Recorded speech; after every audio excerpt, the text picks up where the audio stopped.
Welcome back to Black News Tonight. The United States isn't the only country with, the United States isn't only the country with the highest incarceration rate, but it's also a country that has very poor recidivism rate. That means that after people leave jails and prisons, they likely return again. Among many who fight against this trend of recidivism is Samson Styles. He served jail time as a juvenile first, and then he went back as an adult. Samson knows the realities of recidivism firsthand. Not allowing incarceration experiences to define his life, after getting released, he has turned into a new career. He's worked as a correspondent for BET. He's worked as an investigative journalist for multiple places. He's interviewed household names like Lionel Richie and Rodney King. He has an NAACP, Image Award. He has 3 awards from the New York Association of Black Journalists. He is a decorated journalist, but he also does the work on the ground, helping young people avoid recidivism. He teaches them tools. Specifically, he helps them tell their own stories. Samson, so good to see you, my brother. Welcome to Black News Tonight. I appreciate you, man, and thanks for the introduction. It was dope. No problem. Tell me a little bit about your experience and your journey. You were initially locked up in juvie. You got released, and then you served time again as an adult. What caused your own sort of recidivism practice? Well, I served two terms as an adult. It took me 2 times to kind of get it right, you know. The first time I was locked up in 94. I came home in 97. I had a 2 to 4. I CR'd for that. So when I came home, I was on parole, and one of the things you have to do is maintain employment, to seek and maintain employment. So while I was in prison, let's get to that, they didn't have anything to help me with the transitional process when I came home. I wanted to go to college. I wanted to better myself while I was in there. I was like, you know, maybe this is some time that I'm sitting down, I could get myself straight. And but that wasn't awarded to me. It was the college. They didn't have the college program. They had horticulture for me to take. I live in the city, man, with nothing but concrete. Like horticulture, landscaping, that's not for me. All I was doing was basically helping the prison flowers grow. And then, you know, I started being a teacher's aide because I had my GED. I was one of the few that had a GED while I was there. So I started teaching other, you know, inmates in there to help them get their GED. And that gave me like $1 a day salary to be able to do that. And that's like a good wage in jail. So they were supposed to give me some type of credit so that at least when I come home, I could at least maybe continue teaching, or, you know, be able to get certified by the state. They said that would be the case, but when I came home, it wasn't. Everything I showed them, as far as the certificates I got in jail, it meant nothing. And then after that, you know, I was trying to get myself together. All I could get was a minimum wage job, making $7 at that time, 97, $7 and maybe 25 cents an hour. And man, I'm a grown man, with kids. And, you know, I was used to getting 6 digits and, you know, while I was doing what I was doing while I was in the streets.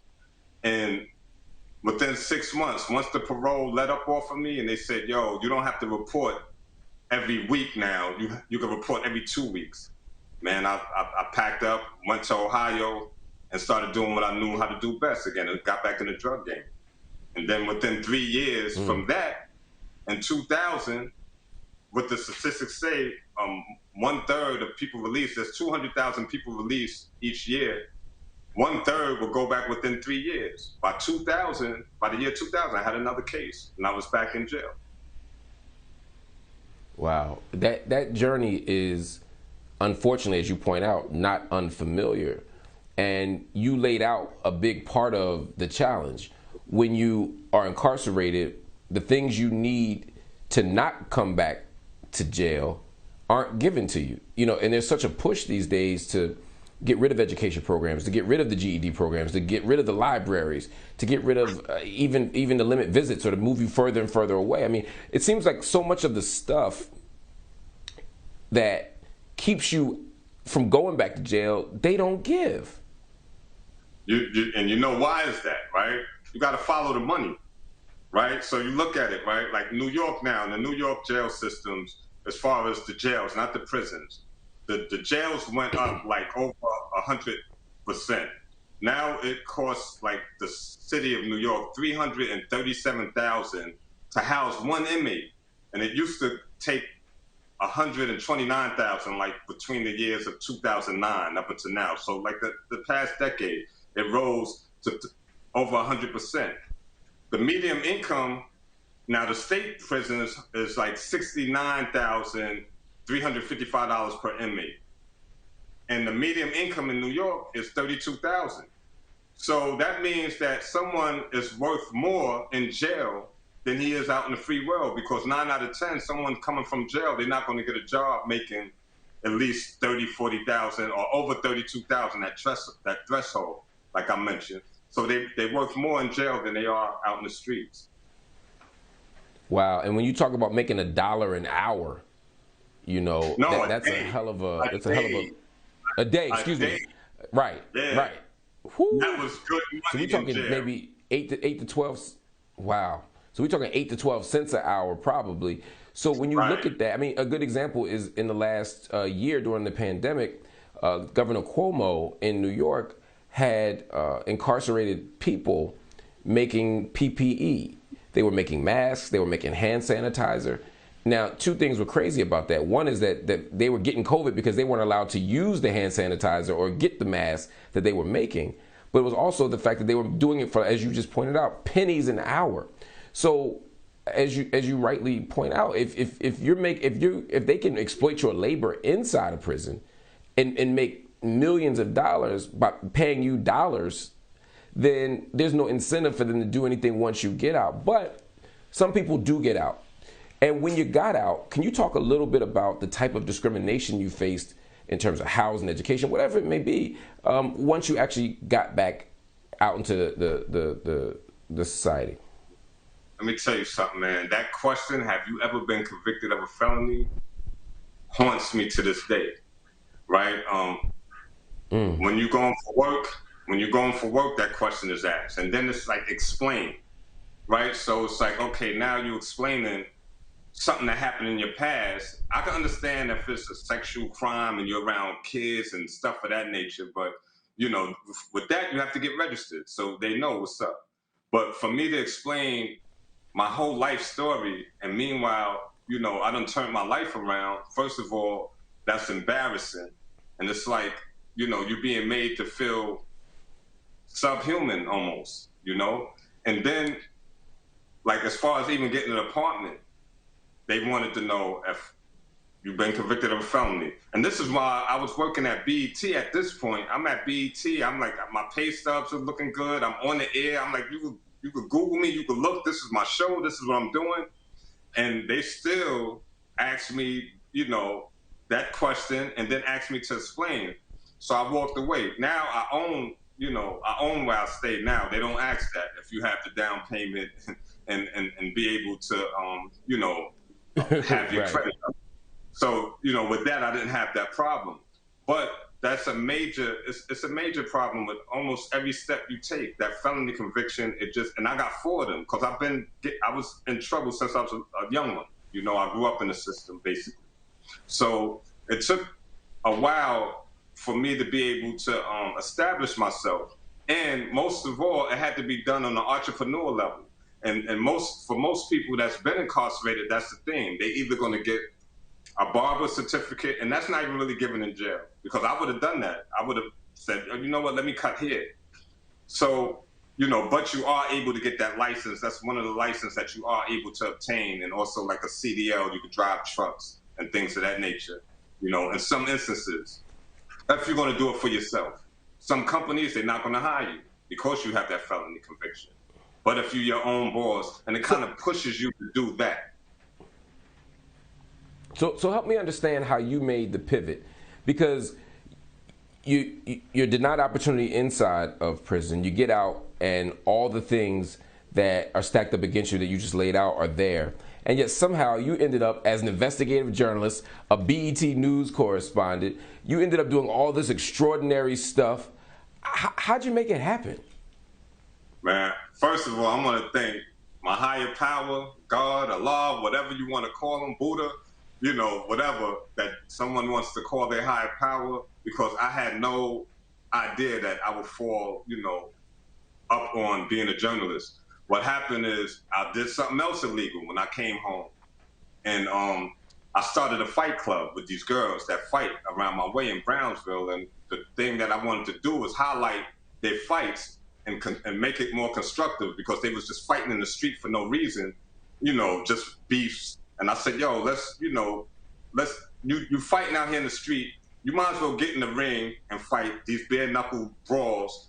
And we got people that own small businesses and stuff to bet on these fights and to be able to construct, you know, make it constructive. And then I want to film it and make some DVDs out of it. That was my plan when I came home, to not get in trouble, right? Because that's what DVDs and stuff was selling, like Smack DVD, and, you know, those DVDs were selling. So I said, let me make some DVDs.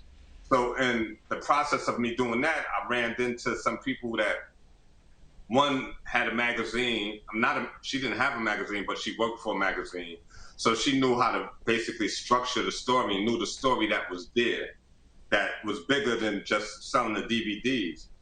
So you know, she did the one sheet and we made a trailer, and then I started shopping the trailer. I called one of my friends that I knew from back in the days, Q-Tip, you know, the artist Q-Tip.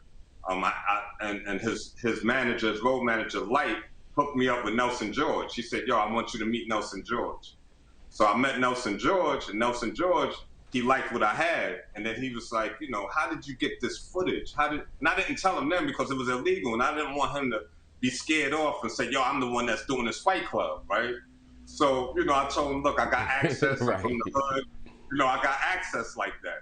And then he said, yo, you come off pretty good, man, on camera and stuff, man. He said, you know, my boy is the president of BET, my boy. So I was like, yeah, you know, and it's like Reginald Hutland. So then he brought me to meet Reginald Hutland. And so they did a deal with me for my documentary. And then he thrust me into the news department. And from there, man, I made sure I took advantage of that opportunity. I was like, yo, this don't come. And for me to be put in this position around all these elite scholars, people that went to Ivy League schools, and I'm there just learning how to tell stories, you know, how to do a one sheet, how to even type, you know, how to put a script together, how to, you know, shoot, edit. I just made sure I soaked up everything. And I had the privilege of being on camera and establishing a brand for myself. So knowing that and knowing the experiences that I've been through, I'm like, yo, I got a whole lot of stories I could tell stories for days. I grew up around pimps and that's what we love about you, man. But the thing I love about you is you don't just have stories for days, and you have great projects. You have Crack on Netflix. You got Killing Beef on is it Amazon and Apple TV. You got the projects, but you don't just have stories.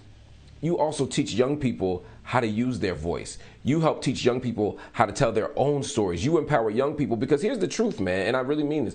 Most people aren't going to end up on BET, whether they go to jail or not. Most people ain't going to end up with fancy jobs and movie deals. But everybody has the opportunity for redemption. Everybody has the opportunity to do for self. Everybody has the opportunity to recover from what they've fallen. But that has to come not just from individual change, because it's not like we keep going to jail because we don't work hard enough. We keep going to jail because there are systems and structures in place that make that easier. So we're going to fix the systems. We're going to repair the structures. We're going to remake these institutions. But we're going to do what you're doing right here, which is talking to these young people, empowering these young people, inspiring these young people, and saying that, look, somebody who came right where I came from, right where you come from, can make it. I did it, you can do it. And we're going to build this thing together, man. That's why we honor you. That's why we are so proud of you, my brother. Samson, thank you so much for spending some time here on Black News tonight. And best of luck with your really, really important work. Thank you for having me, man. I really appreciate you, brother. Keep doing the good work. We need you. Oh, man, God bless you, brother. For more information on anti-recidivism and what men's grooming brand Bevel is doing to make an impact and raise awareness of the issues after incarceration, make sure you visit our website at bnc.tv/Bevel. Let us know what you're thinking. Hit us up on Instagram. Hit us up on Facebook. Hit us up on the Twitters at BNC News. And make sure you visit the website, bnc.tv.